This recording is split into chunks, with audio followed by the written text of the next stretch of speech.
Hello everyone, welcome to the channel. Today I'm going to be taking a look at a new book that I picked up. It is called X-Men: The Wedding of Cyclops and Phoenix.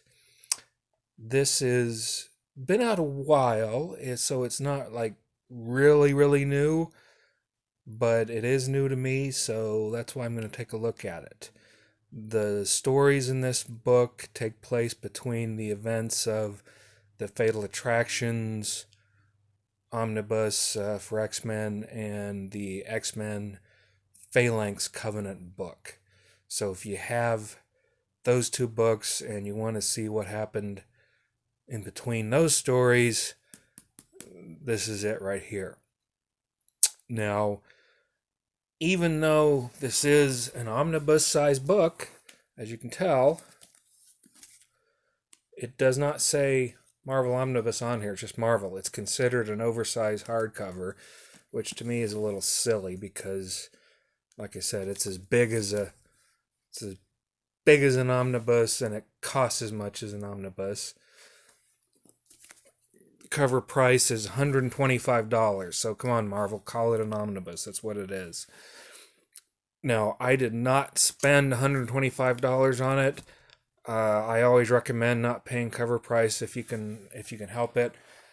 I got this from a third-party seller on Amazon. It was shrink wrap, brand new, sealed, never been opened, never been read, but I got it for a used price simply because of this little remainder mark right here. The plastic was torn off a little bit, and this remainder mark had been inked there. So that, I guess, ruined the value of it and made it consider used. So whatever, I don't care about a little black dot, so it doesn't bother me. If we take the dust jacket off, you can see it's kind of pink inside, and it looks like it's got a black and white photo like a wedding album. There's the spine. Back is just says X-Men.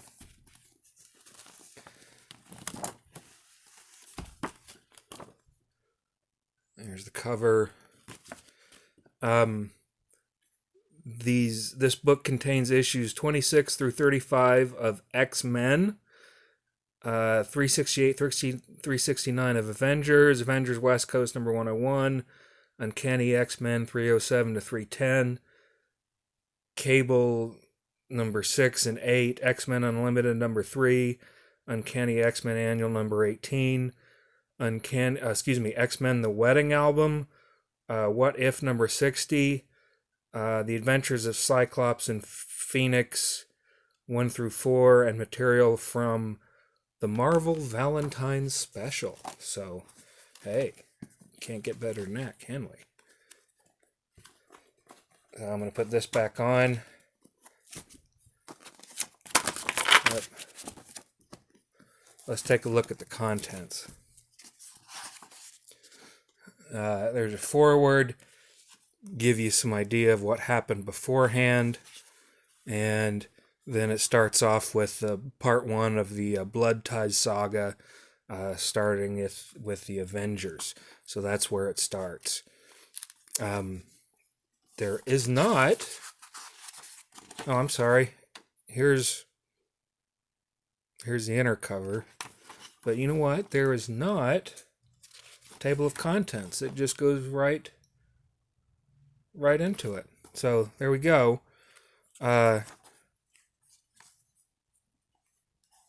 Here's just some of the artwork that is there. A lot of you may have grown up with this era of X-Men. This is a little later than my time. I had actually gotten out of comics by the time that these were printed, but I do remember the era. I remember the art style, and I still like them. The reason why I like to collect the X-Men books is because I never understood X-Men as a kid because there were just too many characters, too many supporting cast members, too much history. I just didn't know who was who and what was happening. So it's really cool to get these omnibuses. And yes, I know this is not considered an omnibus, but I don't care. It's cool to get them and to be able to read the storylines and actually be able to understand the characters, their motivations, where they come from, and what's going on. So I'm thoroughly enjoying it. Here's Cable, Father and Sons, Part 2.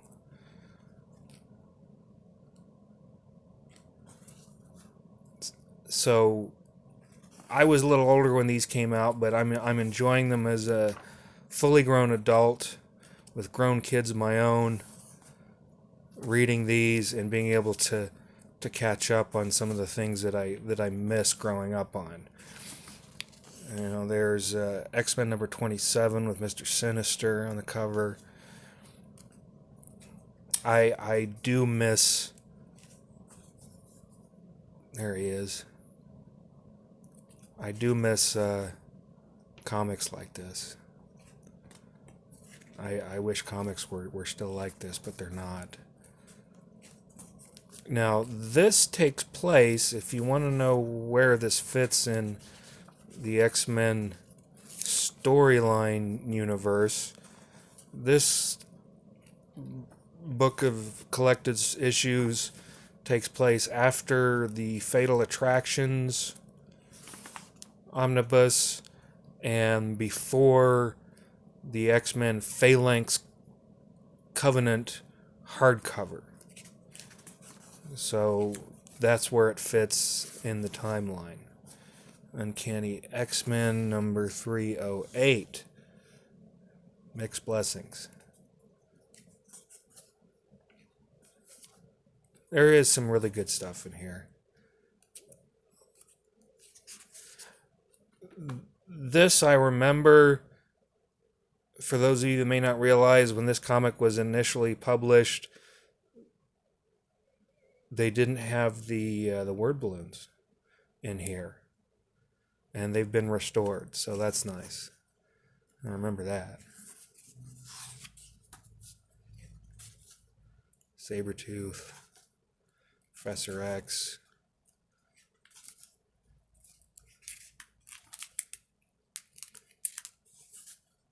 I think the artwork is typical of its time. I think you're going to love it or hate it. I think it perfectly comes from its era, so I don't have any problem with it. The paper stock is very smooth, glossy. It's kind of thin. For those of you that are familiar with the Marvel Masterworks series of books, the smoothness and glossiness of the paper is similar to the Marvel Masterworks, but it's a thinner paper stock, if that makes any sense. It's not quite as thick as the Marvel Masterworks.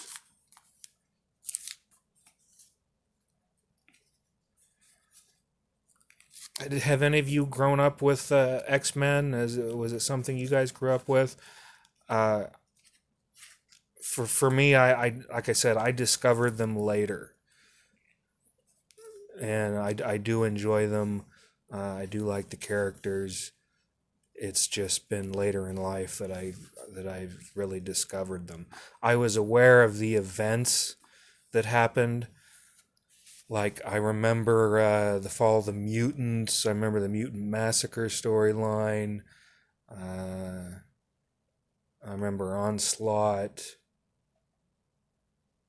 I remember Avengers versus X-Men.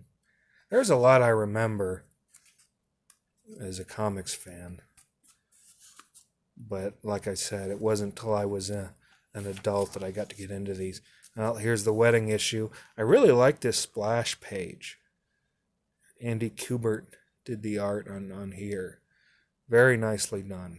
Bravo, bravo, very good. The wedding of Scott Summers and Jean Grey. So that's cool. Look look around for a copy of this. Oh, there's a wedding album issue, a What If issue. This can be had for cheaper than cover price if you do a little digging. Some third-party sellers off Amazon, in-stock trades, some of these online retailers. I had no problem with, like I said, with my little black dot on the cover. I actually like it when I find books that have those remainder marks. Some people may flip out over it and think, "Oh my gosh, it's you've got an ink mark on there. You've just ruined it." I don't think so. I like being able to pay a used price for what is literally a new book. I still don't understand the concept of a remainder book and why it has to have a black dot on it. Is that means it's overstocked? Is that what that means? Maybe someone could help me understand that, because I don't quite get it. I've bought remainder books before, and they're great. They're brand new. They're just like buying a new, unused, unread book, except that it has that black mark on it. So it's a fine deal for me to pay a used price for a brand new book. But anyway, you know if you love this or not. This is, oh, there's the Marvel Valentine's special. How lovely. Just makes you feel good looking at it. We're into some of the extras in the back. There's a lot of extras back here. As you can see, I don't even know what all these are. A lot of extras. I don't even know what those are. X-Men Anniversary Magazine. Okay, Marvel Age. But these must have been Marvel Age issues that I'm not familiar with. I'm not familiar. It looks like 92. Yeah, I'm not familiar with that. I don't think I ever read Marvel Age. Any of you read Marvel Age?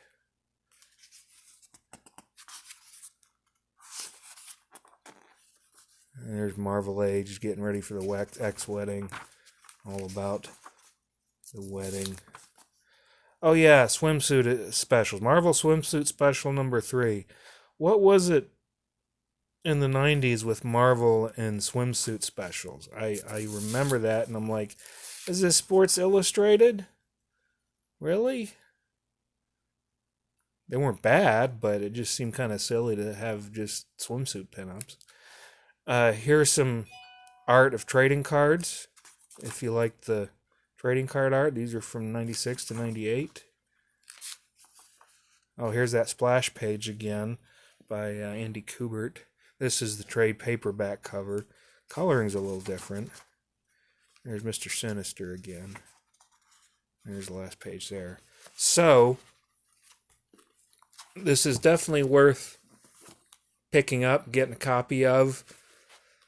I highly recommend it, especially if you're an X-Men fan or an X-Men completist.